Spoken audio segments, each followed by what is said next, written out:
Welcome back, everybody. So, quick one today, no fluff, just hands on keyboard.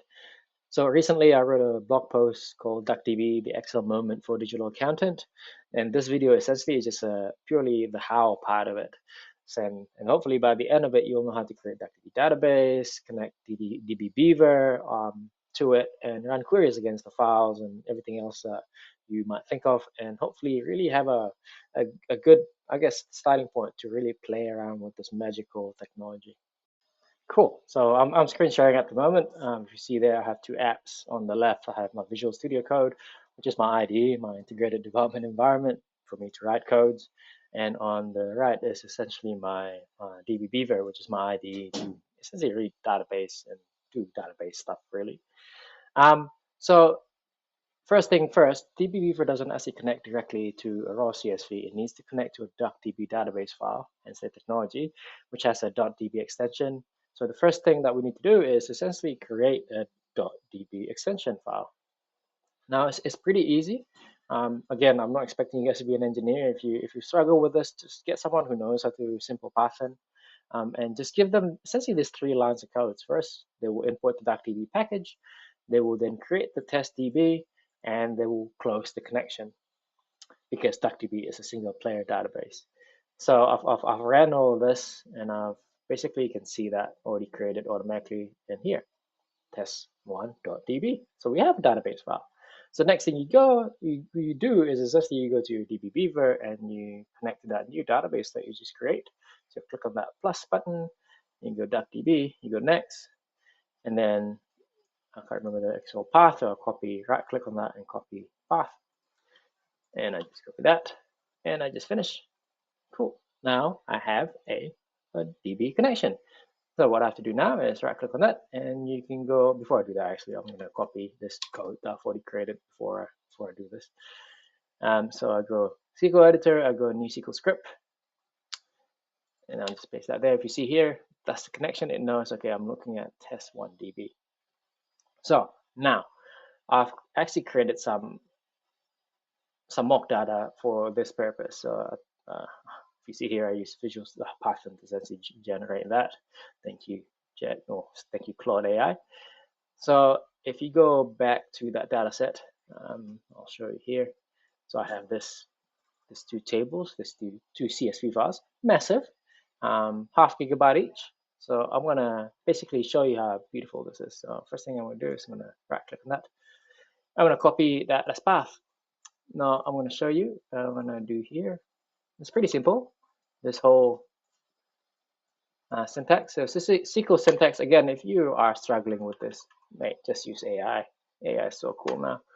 So you go select all from, read CSV auto. There's a bunch of syntax. Again, you can either ask AI or read the documentation on DuckDB. And I basically say, here is my CSV file. So I'm gonna highlight that. I'm gonna run it.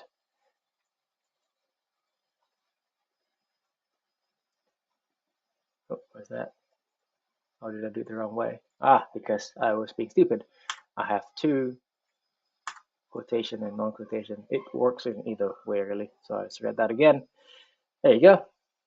This is half a gigabyte file. So with this, you can do a bunch of stuff. You can aggregate stuff. You can do a sum, averages, mean, median, whatever you want to do with it.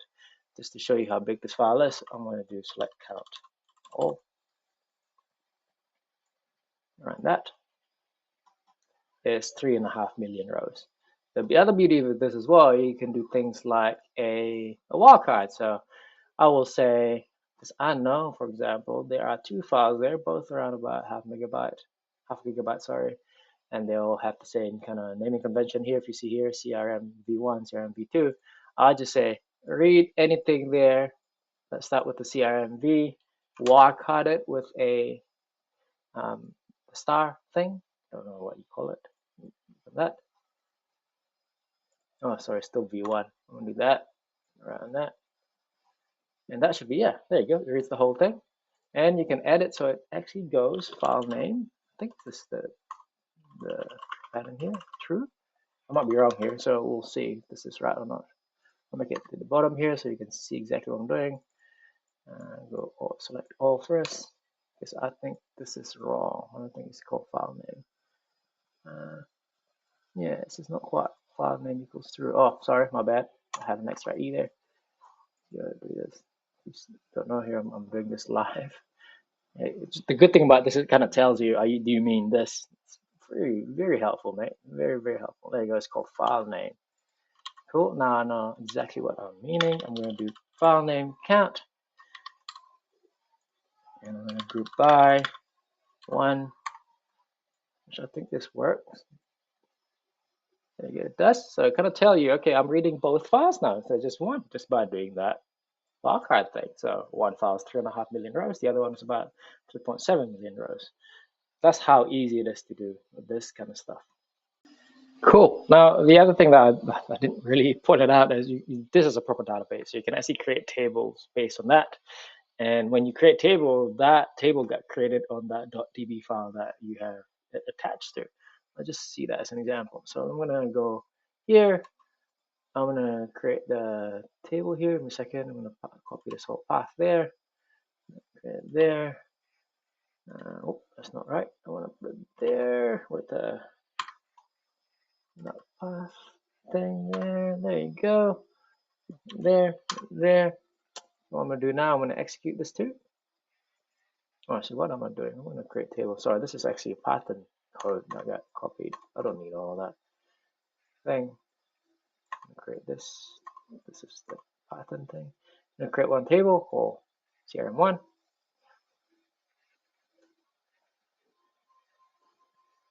Oh, this is slower than what you used to. There you go. Takes about 7 seconds. Create that again. Should be around the same. It's not that much difference, but there you go. Faster. So now that I have those two tables created, CRM v1, CRM v2, I can join the table just like I do with any databases, really. Go click on that. See, it's joining two table. Again, 3.5 million rows with another 3.7 million rows. Imagine doing this as a VLOOKUP. How it's gonna kill your Excel. So just to show you as well, the database is here, so you can right click on that, you can test that, you can go main, which is the schema tables. There you go, the two tables are created. So you can actually, if you want to, if I go to this path, where is that path that I have it before? Give me a second now, I forgot now. There you go, the thing is here. So what you can do is actually you can just share that database file with anyone, really. To go, where's that database? TestDB, where's my TestDB? Is it here? It's somewhere here, I think. It's TestDB somewhere here. This one, there you go, this one DB. So you can actually share that. So that includes the data there. So if you just have one normal DuckDB file, .db extension, it's only 12 kilobytes, as you see here. That's just my fresh .db.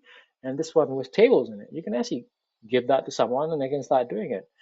And then you see this wall file. That means this is being read. So you need to close the connection first because it's a single player database.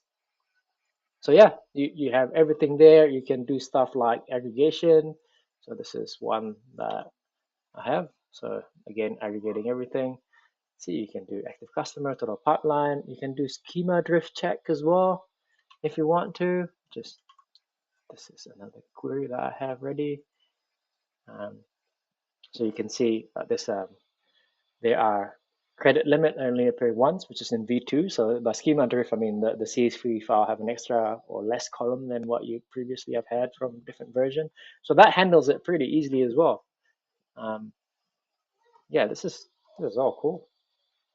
And you can do delta detection, which is great. So say 3.5 rows with another 3.6 rows, and you just want to know, what's new, what has changed between the two. It's kind of give you that. Okay, these records are new, and then you'll see another one which is updated.